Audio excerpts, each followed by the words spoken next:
Big TV భక్తి సమాచారం WhatsApp ఛానల్లో జాయిన్ అవ్వండి. అన్ని విశేషాలు ఎప్పటికప్పుడు తెలుసుకోండి. అందరికీ నమస్కారం. Welcome to Big TV. ఎన్నో ఆధ్యాత్మిక ప్రశ్నలకు సమాధానం చెప్పడానికి ఇప్పుడు మనతో పాటు ఆధ్యాత్మిక గురువులు, జ్యోతిష్య పండితులు, బ్రహ్మశ్రీ గుండెపుడి శివ సుధీర్ శర్మ గురుగారు మనతో ఉన్నారు. ఆయనతో మాట్లాడదాం. నమస్కారం గురుగారు. శ్రీమాత్రే నమః. శ్రీ గురుభ్యో నమః. అయితే గురుగారు, చాలా వరకు చూసుకుంటే అమావాస్య రోజు అంటే మహాలయ అమావాస్య రోజు పాటించవలసిన నియమాలు ఏంటండి?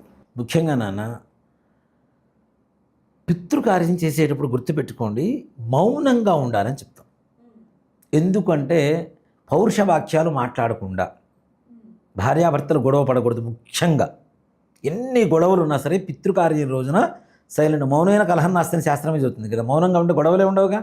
అవునండి. కాబట్టి ప్రశాంతంగా ఉంటారు, దాంట్లో ఏమాత్రం కూడా సంశయం లేదు.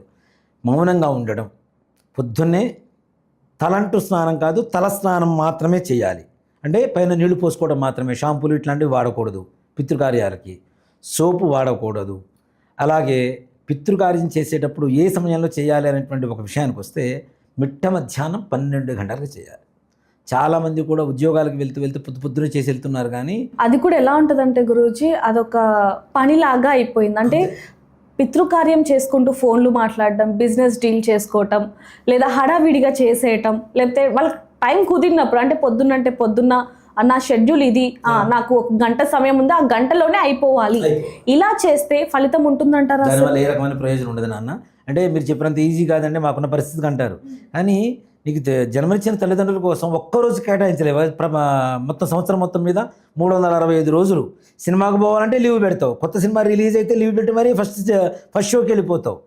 ఏదన్నా ఎగ్జిబిషన్ పెట్టారంటే ఫ్యామిలీని మొత్తం పట్టుకొని పరిగెత్తుకుంటూ వెళ్ళిపోతావు. ఎక్కడైనా శారీస్ ఎగ్జిబిషన్ పెట్టారు, తాజ్మహల్ హోటల్లో, తాజ్ హోటల్లో పెట్టారంటే పరిగెత్తుకుంటూ వెళ్ళిపోతావు. పార్క్ హయాత్ అయినా ఎక్కడికైనా పరిగెత్తుకుంటూ వెళ్ళిపోతావు. సెలవులు పెట్టి మరి అందరిని సర్కిల్ ఏర్పాటు చేసుకొని మరి ఒక్క తల్లిదండ్రుల కోసం ఒక్కరోజు నువ్వు సెలవు పెట్టలేవా? ఆ ఒక్కరోజు తల్లిదండ్రులు కేటాయించలేవా? మిట్ట మధ్యాహ్నం 12 గంటలకు అపరాహ్న సమయం అంటారు దాన్ని. అపరాహ్న సమయంలో పెట్టేటువంటి తద్దినం మాత్రమే, తిలతర్పణాలు మాత్రమే తల్లిదండ్రులకు చెందుతాయి. దాంట్లో ఏమాత్రం కూడా సందేహం లేదు. ఆ సమయంలో చేయండి. మీ ఇంట్లో బ్రాహ్మణి పిలిపించుకుంటారా, మీరు గుళ్ళకి వెళ్తారా, మీ ఇష్టం, మీకుండే అవకాశాన్ని బట్టి తప్పనిసరిగా అలా చేయండి. అలా చేస్తేనే పుణ్యం వస్తుంది. అంతేగాని హడావుడి ఇప్పుడు మాత్రం హరిబరిగా చేయొద్దు. గురుగారు, ఇప్పుడు వరకు చేయాల్సినవి చెప్పాము, చెయ్యకూడనివి ఏంటండి? చాలా తప్పులు చేస్తూ ఉంటారు. ఎందుకంటే తర్పణం అనేది చిన్న మాట కాదు మన హిందుత్వంలో. అలాంటిది చాలా ఈజీగా తీసేసుకొని అది కూడా ఒక చిన్న పండగలాగా, లేకపోతే ఏదో ఒక చిన్న బర్త్డే పార్టీ లాగా అలా చేసేస్తూ ఉంటారు.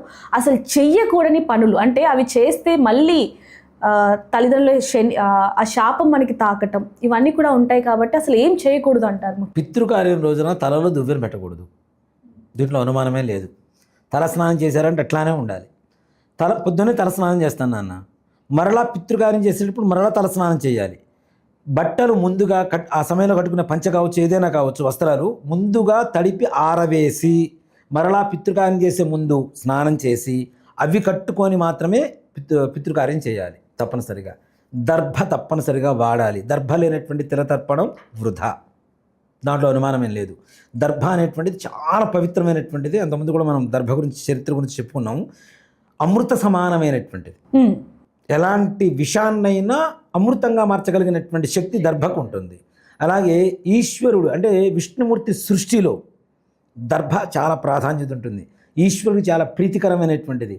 ఈశ్వరుడికి అభిషేకం చేస్తాం కదా నాన్న, పాలు, పెరుగు, నెయ్యి, తేనె, పంచదార, పసుపు, కుంకుమ, గంధం, విభూది, అనేక రకాల సుగంధ ద్రవ్యాలు, ఇవన్నీ అభిషేకం చేస్తాం.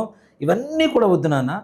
దర్భ నీళ్లలో వేసి ఉంచి ఒక గంట సేపు ఉంచి ఆ నీళ్లతో స్వామివారికి అభిషేకం చేయండి శివుడికి. వీటన్నిటికంటే ఎక్కువ పుణ్యం వస్తుంది. అంటే దర్భకు అంత ప్రాధాన్యత ఉంది. తప్పనిసరిగా దర్భ వాడాలి. దర్భ లేనటువంటి పితృకార్యం దేనికి పనికిరాదు. దేవతా కార్యాలు, శుభాశుభాలు రెండిట్లో వాడతారు దర్భని. శుభకార్యాలకి వాడతాం, పెళ్లిలో వాడతాం, తద్దినంలో వాడతాం. దానికి ఎక్కడ కూడాను మైలా అంటూ అనేటువంటిది లేదు. అంత పవిత్రమైనటువంటిది దర్భ. కాబట్టి దర్భ తప్పనిసరిగా వాడవలసిందే. దువ్వెన వాడకూడదు, కుంకుమ బొట్టు పెట్టకూడదు, దాంట్లో అనుమానమేం లేదు. విభూతి ధారణ చేయాలి. పితృకార్యం చేస్తున్నంతసేపు కూడాను విభూతి ధారణతోనే చేయాలి. తద్దినమంతా అయిన తర్వాత భోజనం చేసే ముందు బొట్టు పెట్టుకోవాలి. అంతవరకు బొట్టు పెట్టుకోకూడదు. మరలా ఆ రోజు సాయంత్రం మరలా స్నానం చేయకూడదు. మళ్ళీ స్నానం చేయకూడదు. ఆ రోజు మొత్తం అట్లానే ఉండాలి. ఉదయం నుంచి ఏమీ తినకుండా ఉండడం అనేది ఉత్తమం.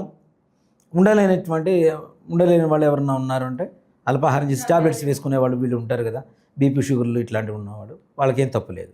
మరలా సాయంకాలం పూట కూడా టిఫినే చేయాలి, అల్పాహార సేవనం మాత్రమే చేయాలి. అల్పాహారం కూడా ఏంటి, తల్లిదండ్రులకి మనం తిరతర్పణం ఇవి వదిలేటప్పుడు తప్పనిసరిగా గారెలు వండుతాం.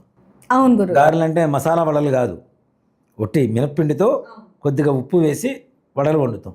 చక్కగా అట్లాంటివి ఏవైతే పితృదేవతలకి నైవేద్యం పెట్టినటువంటి ప్రసాదం ఉంటుందో, అసలు పితృప్రసాదం అని ఒకటి ఉంటుంది నాన్న, పితృశేషం అంటారు దాన్ని. ఆ శేషాన్ని మరుసటి రోజు పొద్దున కూడా తినాలని శాస్త్రం. ఇవాళ తద్దినం పెడతాం, నైవేద్యం పెడతాం, ఇదే మరుసటి రోజు కూడా పొద్దున తినాలని శాస్త్రం ఉంది. అలాంటిది రాత్రిపూట మరలా వేరే వంటలు చేసుకొని ఎట్లా తింటాం మనం, పనికిరాదు. కాబట్టి ఉదయం పూట పితృదేవతలకు ఏదైతే నివేదన పెట్టామో అదే సాయంకాలం కూడా టిఫిన్గా అల్పాహారంగా సేవించడం. భూతల శయ్యనం, భూమి మీదనే నేల మీదనే పడుకోవాలి. మేము బెడ్ మీద పడుకుంటాను, మా ఆవిడ పక్కన వేరేలా అనుకోకండి, ఉన్న మాటలు చెప్తున్నాను, జనాలు చేస్తున్నారు, అలాంటివి పనికిరావు ఆ రోజున. అలాగే తల్లిదండ్రులకు ఇష్టమైనటువంటి పనులు ఏవైతే ఉంటాయో అలాంటివి. మా నాన్నగారికి లిక్కర్ వేయటం అలవాటు అండి, నేను తాగుతానంటే కరెక్ట్ కాదు. ఇవి కూడా ఉన్నారు నాన్న, ఉన్నాయి గురు. చాలా మంది ఉన్నారు. లిక్కర్ బాటిల్స్ ఫోటో ముందు పెట్టి పూజ చేసేవాళ్ళు చాలా మంది ఉన్నారు, నేను చూసా. అవి చేయడం కాకుండా స్టేటస్లు పెట్టడం, ఇన్స్టాలో పోస్ట్ చేయడం కూడా చూసా నేను. అలాంటి పిచ్చి పనులు కాదు. పితృదేవతలు ఒక పవిత్రమైనటువంటి స్థానానికి వెళ్ళిన తర్వాత వాళ్ళకి పవిత్రంగానే ఉండాలి కానీ, అంతే పితృదేవత అంటున్నాం కదా నాన్న. కాబట్టి దేవతలను ఎలా పూజ చేస్తాం, మధ్య మాంసాలతో పూజ చేస్తామా, చేయం కదా. ఇక్కడ ఇంకొక అలవాటు కూడా ఉంది, మా నాన్నగారికి మాంసం వండి పెడతానండి. శాకాహారంలో ఏదైతే ప్రీతికరమో అవి మాత్రమే ఆ రోజున చేసి పెట్టాలి, దాంట్లో అనుమానం లేదు. 10 మంది భోజనానికి పిలిచి చేసుకొని మటన్ చేస్తాం, చికెన్ చేస్తామంటే కరెక్ట్ కాదు. కాబట్టి శాకాహారంలో ఏవైతే ఉంటాయో అవి మాత్రమే వండి పెట్టేటువంటి పరిస్థితుల్లో ఉండాలి. సాయంకాలం పూట టిఫిన్ చేయాలి, భూతల శరీరం పడుకోవాలి. మరుసటి రోజు పొద్దున మరలాచి తలస్నానం చేసిన తర్వాత తప్పనిసరిగా దైవారాధన చేసుకున్న తర్వాత ఆ పితృప్రసాదం, పితృశేషం ఏదైతే ఉంటుందో ఆ శేషాన్ని మరలా ఒకసారి ప్రసాదంగా భావించి ఆ తర్వాత మనం చేసుకునేటువంటి పనులు చేసుకోవాలి. తలస్నానం చేయడం, దువ్వెన పెట్టకుండా ఉండడం, బొట్టు పెట్టుకోకుండా ఉండడం, అలాగే రాత్రిపూట భోజనం చేయకుండా ఉండడం, నేల మీద పడుకోవడం, ఇవి తప్పనిసరిగా చేయవలసినటువంటి పనులు. ఇవి చేయకుండా చేయటం వల్ల పితృకార్యాలు ఎక్కడ సఫలీకృతం కావు. అయితే గురుగారు, చివరి ప్రశ్న గురుగారు, చాలామంది కూడా అంటే చనిపోయి 2-3 సంవత్సరాలు అయ్యింది, మేము అప్పుడు చేయలేకపోయాం, ఈ సంవత్సరం మహాలయ అమావాస్యలో చెయ్యొచ్చా అంటే ఏం చెప్తారు? మాకు తెలియలేదు, చేయలేకపోయాము, ఎక్కడో అమెరికాలో ఉన్నారు, చేయలేకపోయాము, ఇండియాకు వచ్చాము, చేస్తున్నాము. మహాలయ అమావాస్య రోజున ప్రారంభించండి, ప్రతి సంవత్సరం అదే రోజున చేయండి, దాంట్లో అనుమానమేం లేదు. తిథి తెలియనటువంటి వాళ్ళకు కూడా మహాలయ అమావాస్య ఒక వరం నాన్న, ఓ మాట చెప్పాలంటే. అలాంటి రోజున చేయడం వల్ల సంపూర్ణమైనటువంటి పుణ్యం లభిస్తుంది. తప్పనిసరిగా మీ పితృదేవతలు, ఇప్పుడు ఒకటి చెప్తాను నాన్న, మీరు చీర కొనుక్కున్నారు, నగలు కొనుక్కున్నారు, పక్కింటి ఆవిడ కొంచెం లేని ఆవిడ ఉంటుంది, ఆవిడకి ఏమనిపిస్తుంది, అబ్బా మనం కూడా కొనుక్కుంటే బాగుండు అనిపిస్తుంది. ఈ పక్క వాళ్ళకి అది అనిపిస్తుంది, మరొక వాళ్ళకి అది అనిపిస్తుంది, ముందు వాళ్ళకి అది అనిపిస్తుంది, అవునా. ఉన్నవాడు ఏం చేస్తాడు, వెంటనే పోయి కొనుక్కొచ్చుకుంటాడు. లేని వాళ్ళ పరిస్థితి బాధ ఉంటుంది కదా. అలాగే అందరి కొడుకులు పితృకార్యాలు చేస్తున్నప్పుడు ఎవరో ఒకడి కొడుకు చేయకపోతే ఆ చెయ్యని తండ్రికి ఎలా అనిపిస్తుంది ఒకసారి? అవును, ఆలోచించాల్సిందే. బాధ అనిపిస్తుందా లేదా?